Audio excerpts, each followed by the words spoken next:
What it do?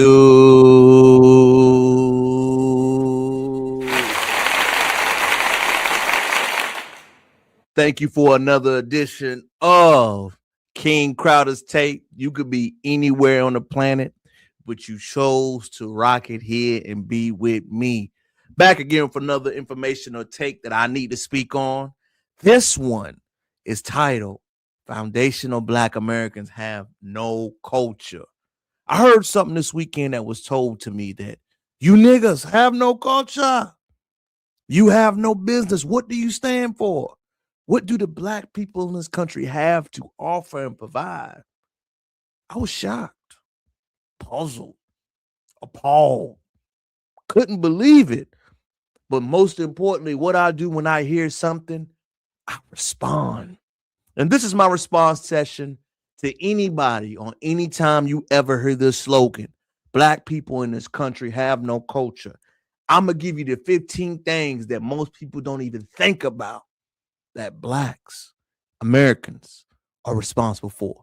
Let's start off quick. Number one, activism. Activism.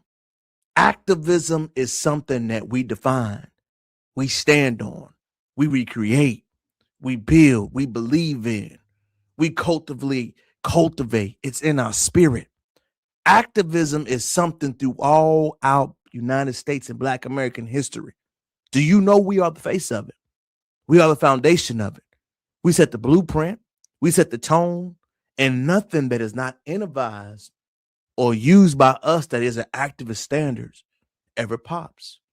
Think about the No Kings protest or any other protest that happens in the United States of America. You notice it never goes until we say, yeah, we're going to get involved with it. Until we make the initiative to say, yeah, let's get in tune with it. That is the number one thing that foundational Black Americans are known for that we never get the credit for. Number two, the resistance. The resistance movement. Do you know if things go wrong in this country, who is the first one to speak on them? Who are the first ones to say, that's not right, man. I don't believe you should be treated that way. Who is literally the one that goes against the grain only on the side of righteousness? Black Americans in this country are the only one who can say actively that we stand against egregious behavior, that we have a resistance culture, even when it's uncomfortable. We are the main one that say, hey, the system of racism needs to get replaced with justice. Everything that we speak on is a justice-related issue. Not what can we get from it. Not how do I benefit more than you. We are the ones that say, nah, that's not right. If it's not right, let us fix it. Number three, labeling and defining things. King Crowder, what you talking about labeling and defining things? I want you to think about it. The word tether, we labeled it and defined it.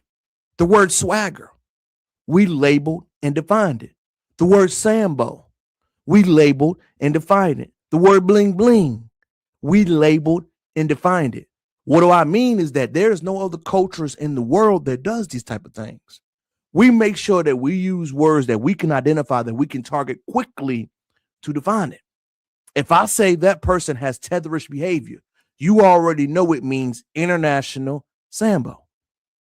When I use words to define things quickly, that is a part of who we are. It is a symbolicism to protect us. It is something we use internally code that's specific towards us. A lot of other communities bite and remix it, but that is something we do on a regular basis that we never get credit for. Number four, innovation. Innovation in music, talent, speaking, culture, meaning that we are constantly updating. Nobody remains stagnant. Nobody remains the same. Think about it. If we hear the same music artist over and over again, we complain that he needs to innovate.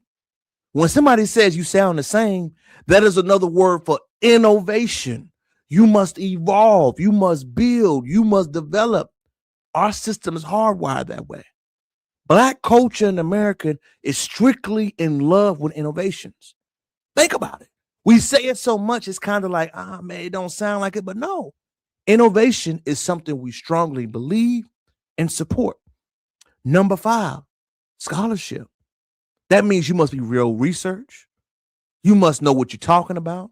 You must be defined. You can't come to us lying and not get checked. Scholarship in how we move, accuracy in what we say, having a culture of saying, no, we got to make sure it's right. The paperwork must be done right.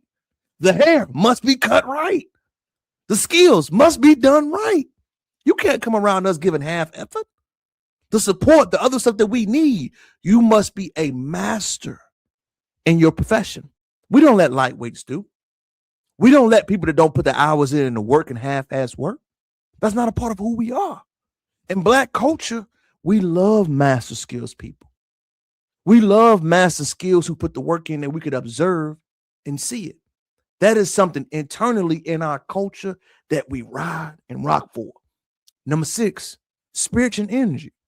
Spirit and energy. Follow me. We can feel energies. We can feel spiritual cadence. Our spiritual alignment with another Black American that we see, that I go with when I enter a room, the head nod, the nonverbal communication, the eye contact, the smile, the wave, the spirit of offness, the spirit of something's not right. That is something hardwired into us. I can't even explain. I can enter a room and know there's another FBA man involved. I can feel him. I can tell if he's of a different culture. I can tell if he's ever not from here. The spiritual energy and essence that we have with each other is nonverbal. Ladies feel it. Men feel it. We know it when we see it. Number 8, FBA women. Our women look different, sound different. We uplift, we redefine, we own scholarships with our women. Our women culturally have a voice and we support it. Our women culturally have scholarly impact. Think about it. I can go 10 deep of Black American women that we post, that we love, that we dedicate, that we read, that we speak for, that we uplift. Phyllis Wilver, Asada Shakur, Dr. Frances Cress Wilson, Betty Shabazz, Layla Ali, Shahrazad Ali. And the list keeps going. Not to give 20 to 30 of our women that we have throughout our culture. Name me the other versions of Asada Shakur. Name me another version of Shahrazad Ali. Our women are respected, encouraged, uplifted, loved, supported, encouraged. Our Black American women are the best in the world. And we support what they do. We love what they do. And we interact in knowledge under their tutelage as they teach us to. Next, Black American women style. Hair, nails, fragrance, cadence, tone, vernacular. Y'all mimic. Our women are so influential, they mimic those type of stuff. We can go into the man haircut profession number 10 if you want to. But haircutting in the fades, that's our Black culture. That's never been around no other communities. Show me pictures from 20 years ago where they was laid down fried hair. Show me people that come from other communities that emphasize and have that creatism, that creativity, that organic feeling, that organic knowledge. Name that for me. Show me where you see it at. Show me where it's promoted. Show me where it's discussed. Show me where it's broken down, and I'll believe it. But I know in our culture and where we come from, that's strictly for us. Number 10, language and communication. Like I mentioned earlier, how we decipher words and we emphasize them and change them, right? What about words that we innovate to have new meaning and new things? Like what's where the T? They throwing shade. They minimizing me. Let's clock it. Do you not understand that's a part of Black culture to have different words so you don't understand when we're in different rooms? Do you understand? They use the word AAVE. I love the word ebonics. That's us. That's a word to remix, to have incentivized on a region and depending on where you are. Each word has different meaning. Each area has different style. The way we code it, the way we mention it, the way we break it down, the way we discuss it, the value that we tend to add and go after. That's all us. That ain't nobody else. Can't nobody tell you the impact that we have on that culture but us. You ain't got to believe me. Just watch the room. Name me another Black American culture, that emphasizes the culture like we do. That has it. That champions it. That goes against the grain. That gives accuracy and command of it. It's not many. Number 11, food. I know. Everybody says, what food? Macaroni and cheese, sweet potato pie, fried cuisine, sweet potatoes and meals, season culture, taste culture, dine-in cuisines. Every meal that you see that was enhanced and up from slavery was influenced, was determined, and created by us. Remember, when people refer to the South of the United States, they're referring to Black Americans. I know. No, they don't mean it that way. The South means Black. Southern means white. Catch that.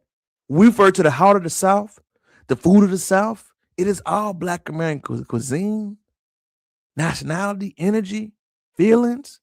We don't refer to those places that are not Black dominant. We don't refer to any place without Black Americans. Next is fashion. Number 12. Do we have to go into how we innovate style? Streetwear, urban wear, haircut. Kanye West, the most influential man of the fashion industry in the past year now. But we can go historically. The polo, the diaper dance, the culturally impact, the way we wear sneakers, the way we clean it, the way we come out. Sneaker culture was nothing until we branded it. All of the impact on fashion, on looking the part, on ensemble, on matching the gear with the hair wave, with the chain, with the necklace, with the eye grain. That's us. Glasses must fit. The belt must match the shoes. That's a culture that we stand and we uproot. That's what we believe in. That's what we stand for. That ain't nobody else. That is nobody else's culture but ours.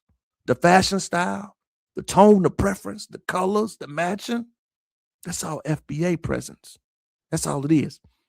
Number 13, music. Jazz, funk, flex, hip hop, blues, country, jazz. Remember, each one of these moods of music we played was based on the mood and how we felt, y'all. I know people don't understand how influential the music had for us, man. They don't. When we talk about music, y'all, and we talk about how influential it was over the years, I want y'all to understand something. Let me get in my bag about this one, man. Jazz music and hip hop is all the mood that we stand through. Think about this for a second, y'all. I'm coming back to it. Excuse me, y'all. Getting my notes ready. Looking at that, jazz music was an essence for expressing ourselves. It was meaning from a cultural impact. Started in 1890 to 1920. Then you had the blues, the era where the economy was slow. We were struggling to make money. We were struggling to obtain and build and develop. The next came gospel, which we dominate to this day, a spiritual essence. Then R&B, rhythm and blues, when we talk about love and Black love and unity. Then we had the soul culture, the funk, the hip hop, the rock and roll, and now we have the modern genres known as trap and jill. Why do you want to mention all that, King Crowder? Why is that important? Number one, ladies and gentlemen, each one represents something. Did you know hip hop is journalism? Did you know country music is reflective? Did you know R&B is for love? Soul is for the expression. The blues is for pain and suffering. Jazz is for the constant mood that we kept no matter what the percussion is. The reason why these music genres hit so much and they're long lasting, they have an impact that cannot be guarded. The music culture that we see means something. When I hear rap, I hear street music and street journalism that's going on. I don't know exactly what it's for. That's why other cultures cannot replicate it. That's why they can't feel it. That's why that music doesn't hit the same. It is a part of who we are and our culture inside of our grain. That's the foundation of it. Just like foundational Black Americans. Number 14 is organization. We organize. We unify. We code up.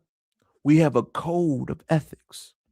We have a code that says no Black man can publicly speak out about another without offering a solution. We have a code that says for you to initially want to speak on Black business, you must be involved with Black issues. We have a code that says if you're not actively involved in the community, you don't have a say so. We have a code of unspoken rules and unspoken ethics. All of these are centered around what Black Americans are and what we stand for. Finally, the spiritual component, as far as any religious organization, it means something different from us. We stand on it. We believe in it. We rock with it. We harness it. We love it. We breathe it. Remember, if anybody ever tells you that we don't have no culture, give them these list of items and we have plenty more. Foundational Black Americans are the culture in this country. We are the fabric. We are the holidays. We are the initiative. We are the glue that keeps the truck stuck together. Black Americans aren't just a part of America. We are America. Take away us from America. What do you have? Take away our style, our preference, our social media, our laugh, our charisma. What is the country? Think about it for a second. Without us, the rest of 2026, what would America be? Norway, Boston, those other states that people don't like going to because it doesn't have a flavor or essence. That's the truth of the situation. So the next time you ever hear that FBAs have no culture, check that shit. Don't be afraid to stand strong on these beliefs. Don't be afraid to repeat what I say.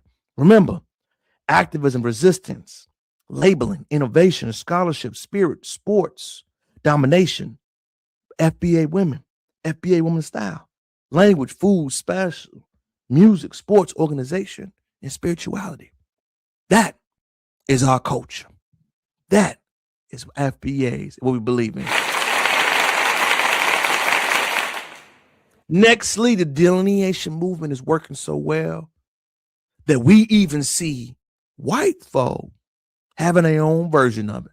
You know me, I always come to you with concrete and new information, but I saw something on TikTok that I believe everybody needs to pay attention to. Shout out to the sister who has this video. Pay attention. English, Italian, Polish, or French. Notice there's not a single Spanish speaking country on there.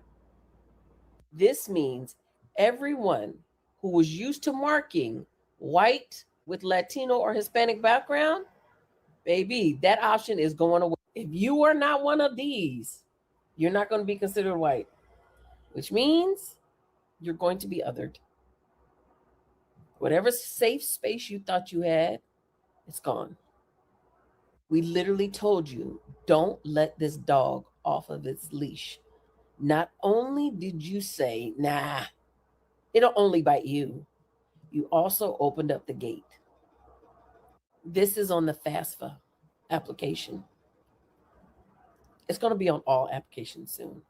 And that biometrics thing that they're talking about, you can mark white all you want to, but show up and look Hispanic or Latino. Denied. You know, when I say something, people think I just be lying. They thinking. But last week in our FAFSA forum, I broke down the Heritage Americans is the FBA of their culture. The delineation movement that we started in foundational Black American culture is global. It has roamed out the train. Do you not understand other nationalities and other ethnicities? It's over. Ain't no more playing the middle ground. Ain't no more I'm this adjacent. No. They doing some straightening.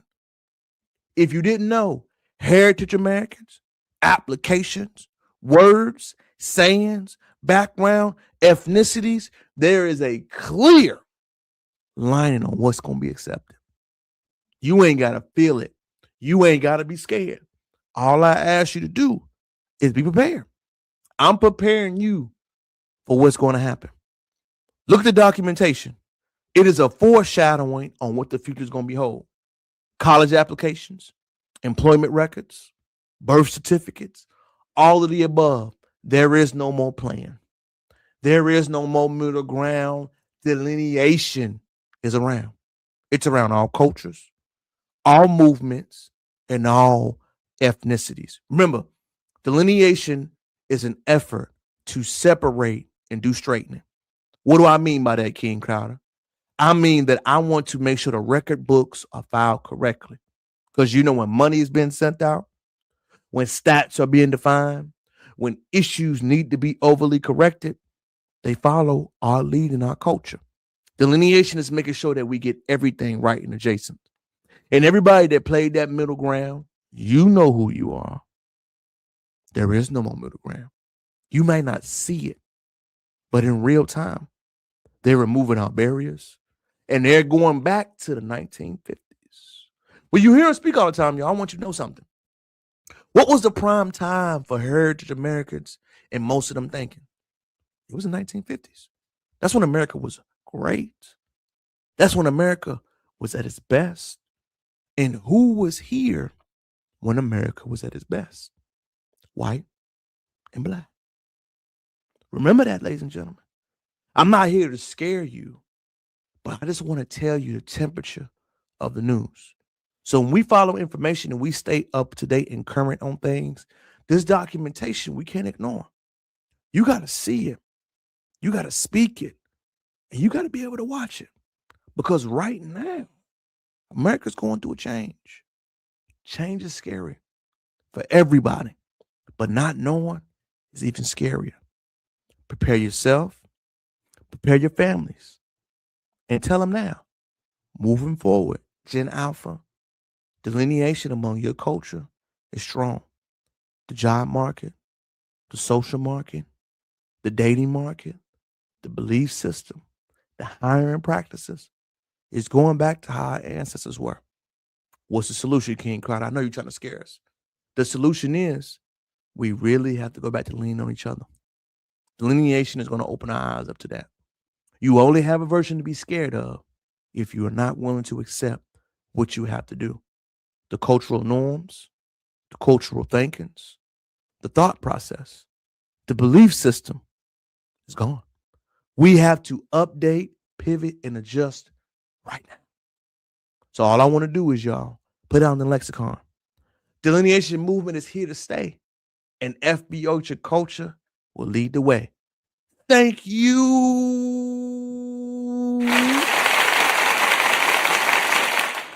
for tuning in for another midweek tap-in by your boy, King Crowder. I had to break down why we are the culture, and when they say we have none, they lying.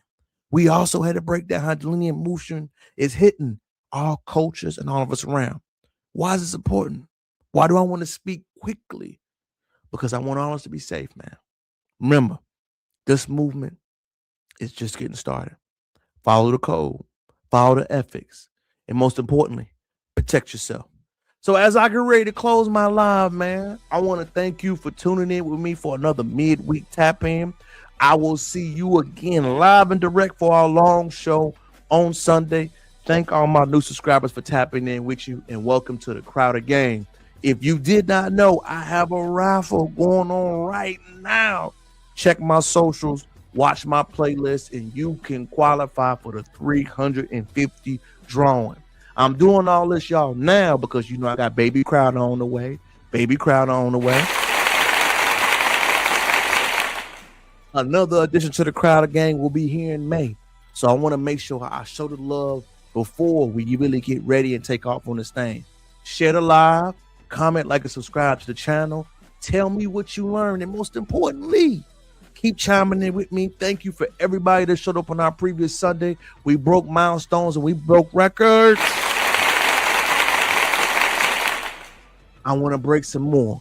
Thank you for tuning in. I want to get fully going. I want to get going with this, y'all. I will not stop. Millennial version, King Crowder. We always going to be on top. Thank you. Call your family. Check on your mom, check on your dad. Text them. Follow up with them. Ask them what else they got going on. Until next time, King Crowder. Peace.